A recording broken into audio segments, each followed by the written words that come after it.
Alrighty. Shabbat Shalom to everyone again. Shabbat Shalom. And Shabbat Shalom to the people that will see this video later. We're here at Hayahad Bible School on the Sea of Galilee. It is our second week of the program. We still have 1/3 of our program to go, which is great. We have an exciting week coming up. And we are here on Shabbat, keeping our Shabbat service. I'm giving a message today. I guess you could call this Torah 101. Torah 101. And it's going to be on the basis of the Torah. We're going to talk about the 613 laws of the Torah, what they mean. We're going to break them down into the way that Scripture does, how to interpret them, which ones apply to us, which ones don't, what are the reasons. So I think that especially what we're doing here, and learning about judgment, and learning about being kings, and learning about being priests, that this is extremely important, but I think it's important for anybody in the body of Messiah to understand these things. Of course, in one short Bible study, we can't go over everything, but I think I can at least set the premise for you, where you should be thinking as far as the Torah goes. And I want to start in 1 Samuel 8. 1 Samuel, the 8th chapter. I'm going to read 1 through 21. It says, "And it happened when Samuel was old, he made his sons judges over Israel. And the name of his firstborn was Yoel, and the name of his second Abiah, and judges in Beersheba. And his sons did not walk in his ways, and turned aside after dishonest gain, and took a bribe, and perverted judgment.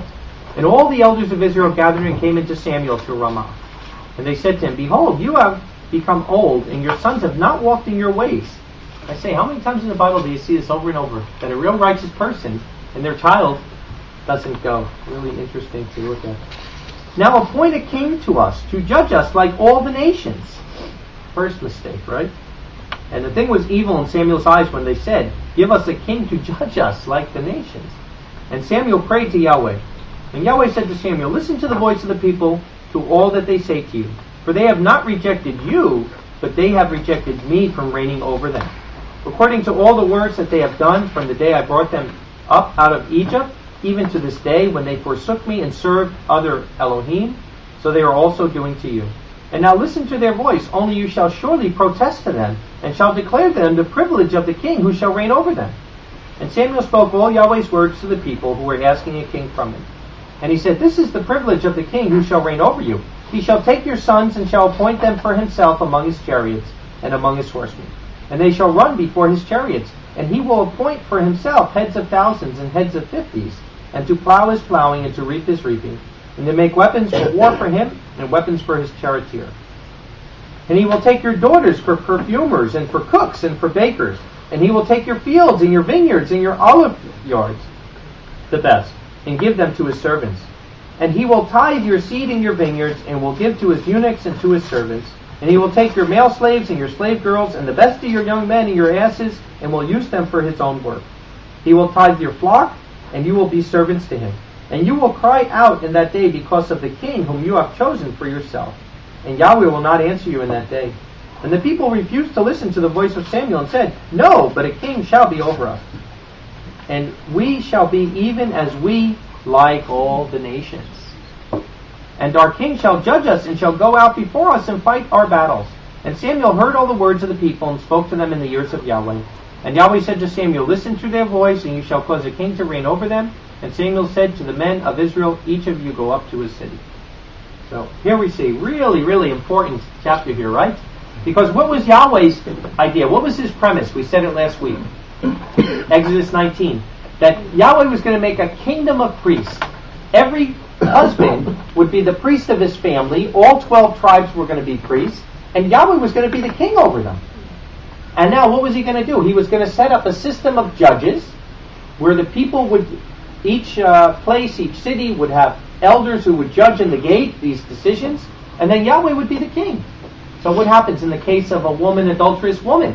You give her the water, and Yahweh makes the stomach to swell if she's lying. So they had a great system that he had planned, but the people said, "No, we want to be like the nations. We want to be like the rest of the nations." And I say, boy, what that one scripture, we could sit here and talk for weeks. You know, a lot of what we're talking about, right? Coming out of the world. being separated, being sanctified. You know, I look at like Shabbat, right? And I say to myself, what a blessing every seventh day to be sanctified from the world. We don't watch the news. We don't care. You know why? For 6 days I got to know what's going on in the world. And I could care less if there's troops on Syria, if there's this stuff. Who cares? It's Shabbat. This is my blessing. That we could shut the world off and we don't have to have any outside influence for 24 hours. And it's the blessing that we have. But these people, they rejected that. You know, they rejected Yahweh from reigning over them, and they wanted to be like the nations. They wanted to be just like the people.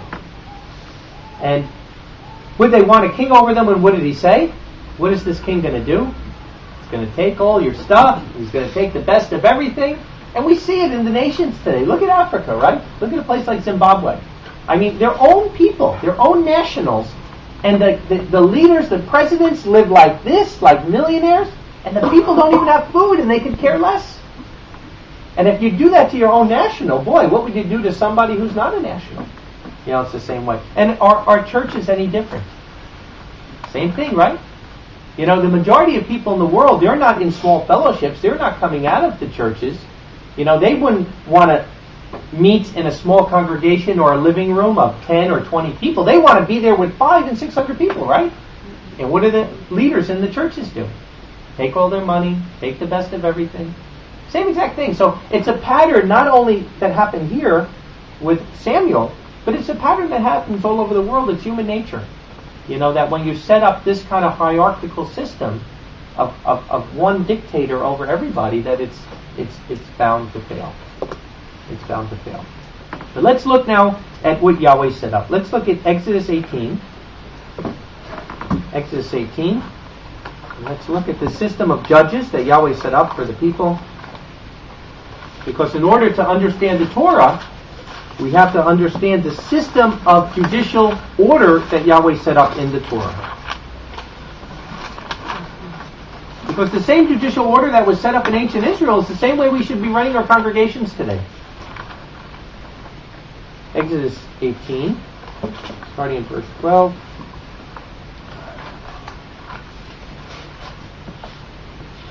It says, And Jethro, the father-in-law of Moses, took a burnt offering and sacrifices to Elohim. And Aaron and all the elders of Israel came to eat bread before Elohim with Moses' father-in-law. And it happened on the next day that Moses sat to judge the people, and the people stood beside Moses from the morning until the evening.